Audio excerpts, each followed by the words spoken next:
इश्क का भूत अपने भटकते कदम रोकते हुए युवक की सीख देती कहानी। एक से बढ़कर एक ड्रेसेस का अंबार लगा रहता, हमेशा सजी सिम्बरी ज्वेलरी से लगदग, हाथ में पर्स लिए बाहर घूमने के अवसर तलाशती शेफाली की। पढ़ने में कोई रुचि नहीं थी, कॉलेज में एडमिशन तो उसने समय बिताने के लिए ले रखा था।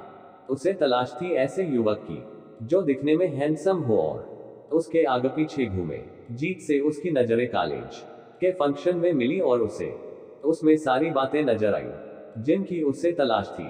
वह हौले हौले बोलता और किसी फिल्मी नायक सा उसके इर्द गिर्द डोलता।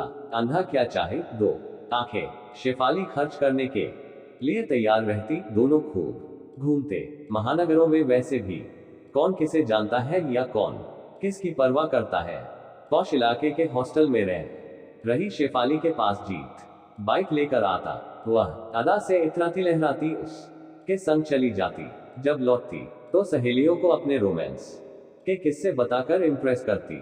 चूंकि उसकी सहेलियां स्टडी में व्यस्त थी, उन्हें तो अपने रिजल्ट की अधिक फिक्र रहती। वे उस की कहानी सुनने में कोई दिलचस्पी नहीं लेती थी। इधर जीत भी पढ़ाई में पिछड़ता चला गया। उसका सारा वक्त शेफाली के बारे में ही सोच कर निकल जाता। शेफाली के दिए गिफ्ट उसे भारी तोहफे नजर आते।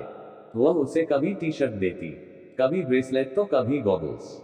वह खुद को हीरो से कम नहीं समझता। वह यही समझता कि शेफाली उससे विवाह करेगी और वह एक उद्योगपति का दामाद बनकर मालामाल हो जाएगा। इधर शेफाली जीत संग आउटिंग पर थी, उधर उस के पापा अशोक ने प्राइवेट डिटेक्टिव से सारी जानकारी इकट्ठी करवा ली थी कि वह कहाँ जाती है, क्या करती है। शेफाली के पापा अशोक जी ने जमाना देखा था। वे पल भर में सारा माजरा समझ गए थे। उन्हें समझ आ गया कि उनकी लाडली महज दिल बहलाव कर रही है, पढ़ाई में उसका मन नहीं लग रहा। शेफाली के पापा अशोक जी ने जमाना देखा था। वे पल भर में सारा माजरा समझ गए थे। उन्हें समझ आ गया कि उनकी लाडली महज दिल बहलाव कर रही है, पढ़ाई में उसका मन नहीं लग रहा। जीत जिस तरह से बेझिझक शेफाली से तोहफे ले रहा था, इससे अशोक जी को यह भी समझ में आ गया कि इस लड़के में कोई स्वाभिमान नहीं है, वरना वह इस तरह शेफाली की दी वस्तुएं न स्वीकारता। जीत का फंडा समझने में अशोक जी को ज्यादा समय नहीं लगा, क्योंकि वे तो खुद व्यवसाय थे और जीत के प्रोफेशनल प्रेम को पहचान गए थे। शेफाली के लिए उन्होंने विदेश से पढ़ाई करके लौटा एमबीए लड़का विजय तलाश लिया था। शेफाली ने जब विजय को देखा तो देखती ही रह गई। वह स्टाइलिश और अमेरिकन अंग्रेजी बोल रहा था। उसे जीत को भुला देने में एक मिनट भी नहीं लगा। जीत देखता रह गया और शेफाली विजय के साथ शादी कर हनीमून मनाने स्विट्जरलैंड चली गई। इश्क का भूत तो धन की चमक के आगे एक पल भी नहीं ठहर पाया। वे आज के युवा ही क्या जो इश्क के लिए जिंदगी बर्बाद करे।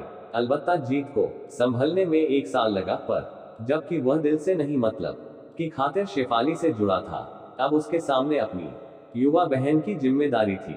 वह नहीं चाहता था कि कोई उसके चाल चलन का हवाला देकर उसकी बहन के रिश्ते को मना करे। जीत की मां को यही तसल्ली थी कि उसका बेटा एक बेवफा के प्यार में ज्यादा नहीं भटका।